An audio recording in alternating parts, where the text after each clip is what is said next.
So what are your thoughts on Native American policies?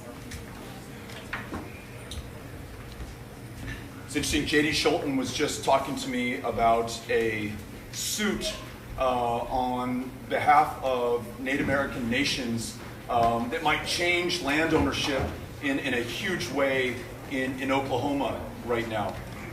And we were talking about how this country has never really reconciled the foundation of this country and the ownership of land and the consignment to those who preceded today's generation of Americans in this place, literally where we are right now in Oklahoma, where that suit is taking place. So at a minimum, let's make sure that everyone has a seat at the table.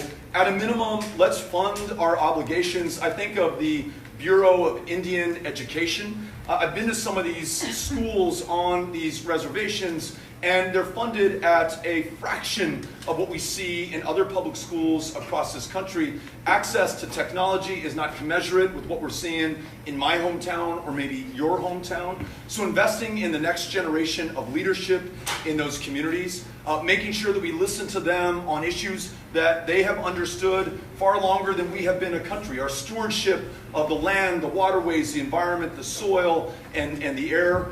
So in order to meet that obligation and not just talk the talk, but also walk it as well, you will see in our campaign spending more time in Indian country, spending more time with Native American leaders, and making sure that their ideas and suggestions and questions are part of the conversation. Thanks for asking. Appreciate it.